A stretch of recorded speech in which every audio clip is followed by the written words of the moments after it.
Hello dear students, welcome to my science academy. हम पढ़ रहे हैं बीएससी पार्ट थर्ड ईयर की क्वांटम मैकेनिक्स और आज का हमारा टॉपिक है particle in one dimensional box में जो कण गतिशील है उसके लिए विविक्त ऊर्जा स्तर।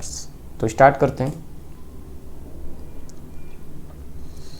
एक विमी बॉक्स में गतिशील कोई कण, जो लास्ट लेक्चर में हमने देखा, उसकी जो बाउंड्री कंडीशन थी x इक्वल टू 0 से x इक्वल टू LX, जो LX लंबाई का हमने एक विमीय बॉक्स लिया था, उसमें कोई पार्टिकल गतिमान था। तो जो पार्टिकल था उसके लिए 0 से LX के बीच में जो स्थितिज ऊर्जा थी वो शून्य होती है, तथा x इक्वल टू LX पे जो स्थितिज ऊर्जा है उसकी इन्फिनिटी हो जाती है। अब वो कण था, उसका द्रव्यमान m था और नियत ऊर्जा वाले जो कण E के लिए हम अगर एनर्जी लिखना चाहे तो E equal to n x square pi square h cross square upon में 2m LX स्क्वायर होती है, जो लास्ट लेक्चर में हमने निकाली थी। और हमने ये देखा था कि जो ऊर्जा का मान होता है वो एक पूर्णांक nx के वर्ग के समानुपाती होता है। तो यहाँ से जैसे हम nx की वैल्यू 1 2 3 पुट करते जाते हैं तो हमें ऊर्जा के मान आते जाते हैं। जैसे nx इक्वल टू 1 पुट करते हैं तो E1 equal to pi square h cross square upon में 2m LX स्क्वायर आता है। ऐसे ही nx इक्वल टू 2 पुट करने पर E2 equal to 4 pi square h cross square upon में 2m LX स्क्वायर आता है। ऐसे ही जो next nx equal to 3 put करते हैं तो 9 pi square h cross square upon में 2m LX स्क्वायर आता है। यानी E1 E2 E3 जो ऊर्जा के मान आते हैं, यानी कि जो ऊर्जा के मान हैं वो सतत मान नहीं होते हैं,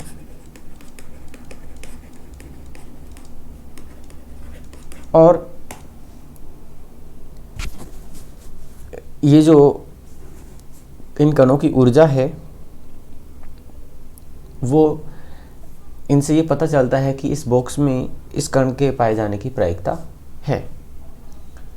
तो एक विमी बॉक्स में विविक्त ऊर्जा स्तर एवं बॉक्स में कण की पाए जाने की प्रायिकता, उसको कैलकुलेट करते हैं। nx इक्वल टू 1 के लिए जो E1 का मान nx इक्वल टू 1 रखेंगे और उसका स्क्वायर होगा तो ये पाई स्क्वायर एच स्क्वायर अपॉन में 2m LX स्क्वायर हो जाएगा। इसकी जो प्रायिकता होगी वो होगी x1 का square equal to 2 L/x sine square pi x upon में LX। अब इसके लिए जो बाउंड्री कंडीशन होती थी x इक्वल टू 0 से x इक्वल टू LX, उस पर जो प्रायिकता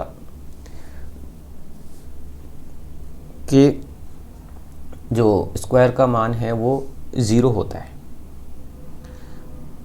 जो एक साइंटिस्ट था बार्न, उसने बताया था कि इसके लिए जो ऊर्जा का मान है ये 0 होता है।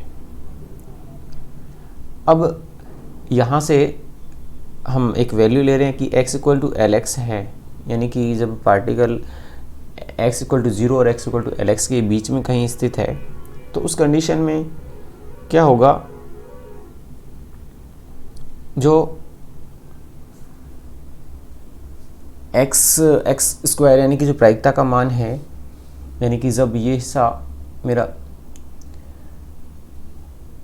x इक्वल टू LX/2 होगा तो यहाँ LX से LX कट जाएगा, पाई/2 यानी कि साइन 90 डिग्री का मान होता है 1। तो यहाँ से ये 2 अपॉन में LX मैक्सिमम आ जाएगा। ऐसे ही यदि nx इक्वल टू मैं 2 की वैल्यू पुट करूँगा तो E2 का मान आएगा मेरे पास 4 पाई एच क्रॉस का स्क्वायर अपॉन में 2m LX स्क्वायर।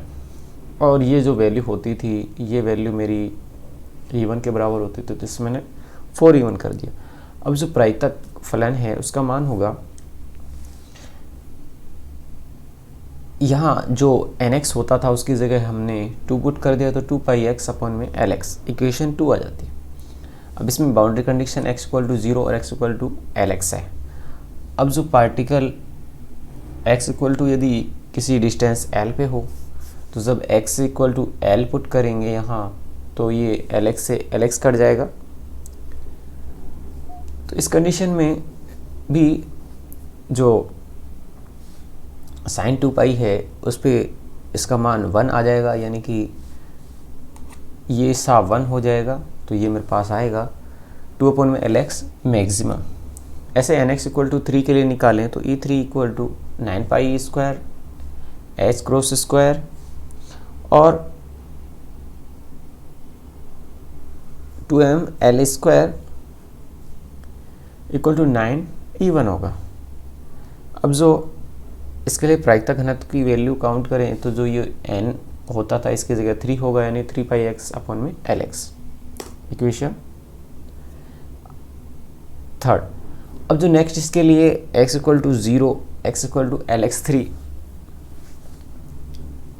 इनके बीच में यदि पार्टिकल एग्जिस्ट करता है तो जो मेरे पास वैल्यू आएगी इसके प्रायिकता फलन की वो होगी x = x3, ये 0 होगा। अब कुछ जैसे बाउंड्री कंडीशन की अलग अलग वैल्यू ले लेते हैं कि x = LX/6 हो, तो उस कंडीशन में x = 3LX/6 हो तो उसकी वैल्यू होगी LX/2। ऐसे ही जो x = 5LX/6 हो तो इस कंडीशन में यह मैंने क्या किया है कि जो x = LX है ये n का जैसे आगे मल्टीपल होगा उसकी वैल्यू 135 ले रहा हूँ। तो इस कंडीशन में क्या होगा 5LX6। तो इस पर भी जो x13 x3 के मॉड्यूलस का जो स्क्वायर है उसकी वैल्यू होगी 2/LX और ये होगी मैक्सिमम। तो एक विमी बॉक्स में कण के लिए विविक्त ऊर्जा स्तर की लिए हम ग्राफ डिनोट करें तो ये NX = 1 पे जो एनर्जी होती है pi square H cross square / 2mLX square. ऐसे ही जो NX = 2 है उस पर जो ऊर्जा का मान होता है 4E1, यानी जो E1 के लिए है उसका 4 टाइम्स मल्टीप्लिकेशन होगा। ऐसे ही E3 के लिए जो ऊर्जा आई है वो E1 का 9 गुना होगा। अब नेक्स्ट इसके लिए हम प्रायिकता फलन बना सकते हैं कि जो पार्टिकल x = 0 से x = LX पे है, NX = 1 पे जो प्रायिकता फलन है उसकी वैल्यू इस तरह से आती है, केवल एक फेज इसकी आती है। NX = 2 पे इसकी 2 फेज आती है, ये यहाँ तक बढ़ता है, इसके बाद घटना स्टार्ट होता है, यहाँ तक घटता है, फिर इसके बाद वापस से बढ़ना स्टार्ट होता है, यहाँ मैक्सिमम होता है, फिर वापस घटना स्टार्ट होता है। ऐसे NX = 3 पे ये यहाँ तक मैक्सिमम होता है, फिर इसके बाद घटना स्टार्ट होता है, फिर यहाँ मिनिमम हो जाता है, फिर यहाँ तक मैक्सिमम होता है, फिर ये घटना स्टार्ट होता है और यहाँ से फिर वापस बढ़ता है और वापस घटता है। ये तीनों सेम है। तो ये था 1 डायमेंशनल बॉक्स में जो गतिशील कण है उसके लिए विविक्त ऊर्जा स्तर। Thanks for watching.